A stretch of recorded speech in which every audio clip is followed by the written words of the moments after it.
I don't know about you, but for me, the year of 2024 felt like the year of character development. It felt like the year of side quests and plot twists that I didn't even ask for, lessons that I didn't even know that I had to learn and grow through. And this year, I am ready to see the fruits of my labor. Maybe not all the fruits, but a substantial amount of the fruits.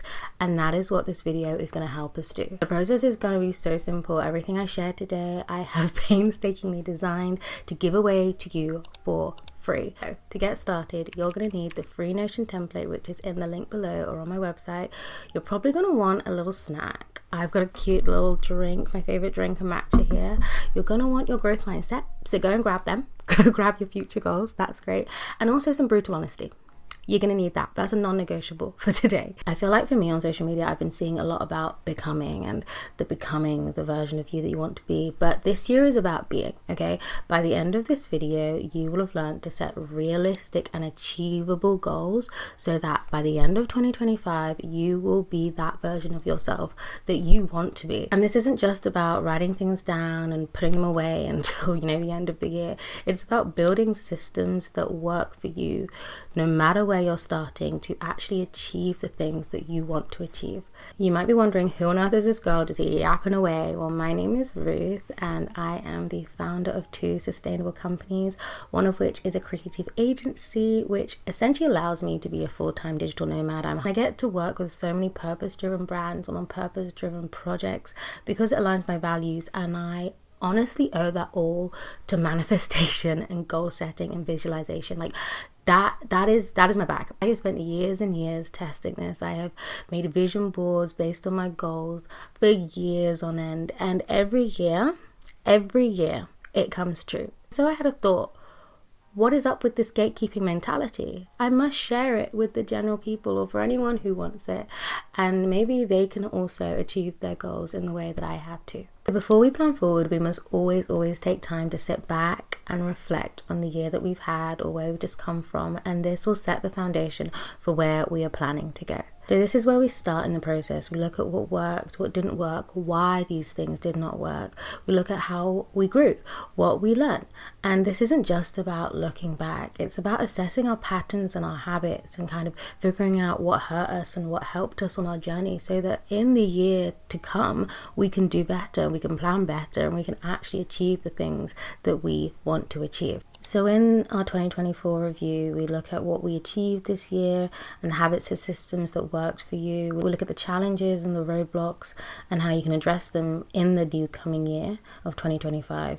We look at what areas brought you joy and why, and what areas brought you growth and why. And we look at your priorities and how they've shifted and what you specifically want to focus on for the year to come. And the key to this is honesty. You remember that honesty I told you to get right at the beginning? This is where you need it. We need to get honest with ourselves, because the only way that we're going to make any change is that if we accurately assess where we are, so that we can actually do the work and do what is necessary to get to where we want to be. And if you don't have time to dig in right now, I urge you to watch this, save it for later, and come back when you do have time, because trust me when I say setting the time aside to actually do this prep work is the key to the success of your goals for this year. And I've broken this down into 12 areas that I think beautifully and holistically summarize the facets of life. The great thing about the digital age is that if it doesn't resonate with you, you can edit it, you can change it so that it can fit your life and what you are trying to work on this year. So we reviewed our 2024. We're feeling a little bit raw, a little bit uncomfortable, because we've, seen things about ourselves, some truths that we weren't ready to admit. What comes next is planning for our 2025. So using those same 12 areas, or whichever areas work best for you, we're going to go through and we're going to set SMART goals. And SMART goals are something that you've probably heard a million times since you were a child, but if you don't know, it is a really effective goal setting framework. And we use this just to make our goals so much more simple. People set goals throughout the year and they say, well, I want to get fit. And that's good and well. Don't we all? But what does that mean to you? What does fitness mean to you? Are you trying to get lean? Are you trying to put on more muscle? Are you trying to gain more weight? Over how long? How are we going to measure that? Is that by your clothes, or is it actually by, getting on a scale and measuring yourself? It's so important that you actually put these parameters into your goals and into the things that you want to achieve, so that you can actually achieve them. And when you get there, you can be like, oh yeah, this is exactly what I actually wanted. I've done it. This is what it looks like. And if you are struggling to create SMART goals, fear not. We live in a digital age. My good friend, part-time therapist, sometimes part-time lover, ChatGPT is available for free. Go get it, okay? Honestly, it takes all of the guessing work and kind of helps you kind of speed this process so that you can actually focus your energy on doing the important stuff. So what I usually do is I dump all of my goals into my notes app and split it up by area, and then I move it over to ChatGPT and I write a prompt that says something like, can you take my, area goals, my financial goals, my wellness goals, and can you turn these into SMART goals for me?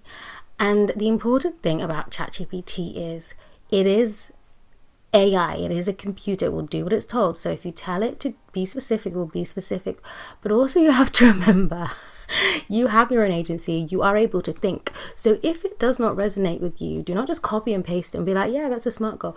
Take time to reflect and actually ask yourself, well, is this what I want to achieve? I feel like when using AI these days, people get so caught up in it. Like, it's so fast, it's so efficient, and it's got so much information. You also have a lot of information. It's your life, okay?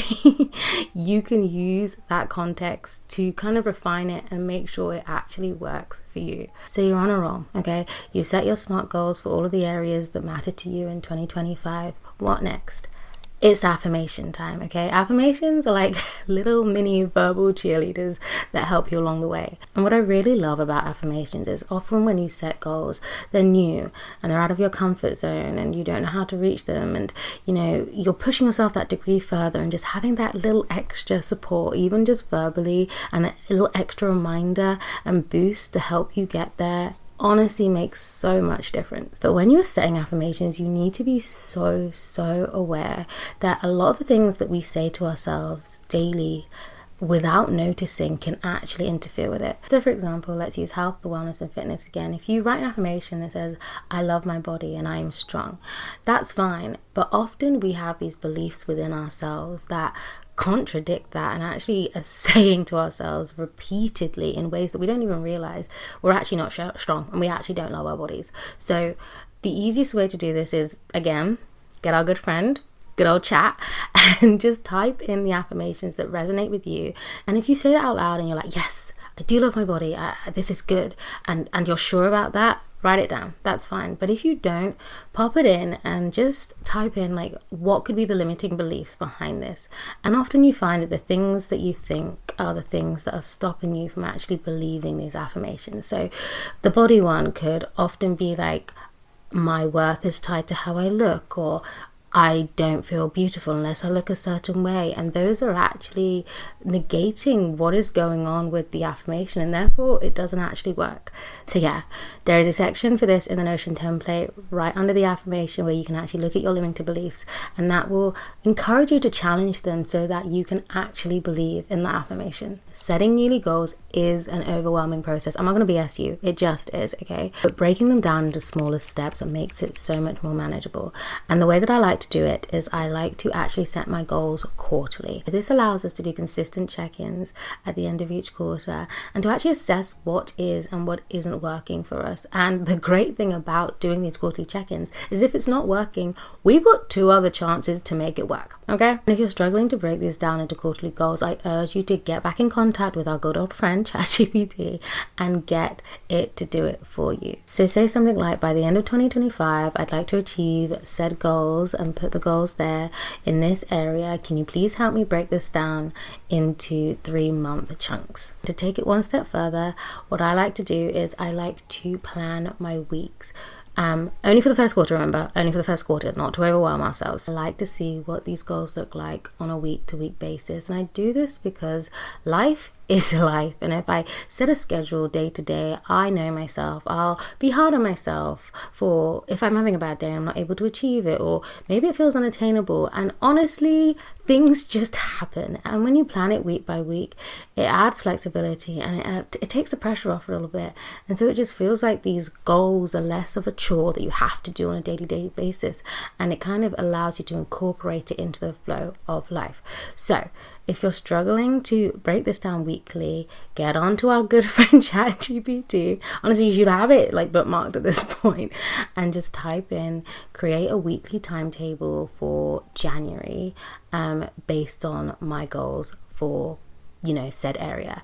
And the great thing about ChatGPT is the more specific you are, the more results you get. So for example, if you work an 8 to 5, 9 to 5 job, you need to type in create a weekly schedule for the month of January, considering that I have a 9 to 5 job, or I'm out of the home from 8 to 6 Monday to Friday, and it will do exactly that. And if anyone is feeling super spiritual, I urge you to do your human design. It is like astrology, but for career and purpose.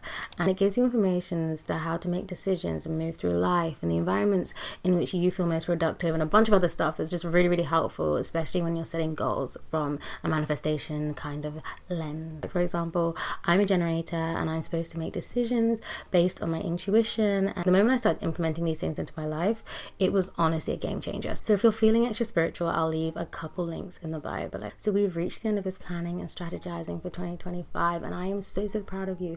I'm proud of you for clicking on this video and for watching it to the end, and for saving it and coming back when you have time. I'm proud of you for being brutally honest to yourself about your 2024 review, and for dreaming bigger and wanting more for yourself in 2025. I'm so proud of you for showing up for yourself today. And I want to remind you that this isn't about perfection. It's about showing up for yourself, which you have done. It's about small and consistent efforts that eventually add up to something bigger, to the version of yourself that you want. So in part 2, we will be doing my favorite part, vision boarding, where we take everything that we've done in this document, in this template, and we turn it into visuals so that we can have this mind-body connection. I'm so excited to share part 2 with you. I'm honestly, it's bursting out of me. It's my favorite part. So if you want to go check it out. And I wish you the most beautiful new year, the most beautiful 2025. And as I always encourage people to do, lead and choose love. See you in part 2.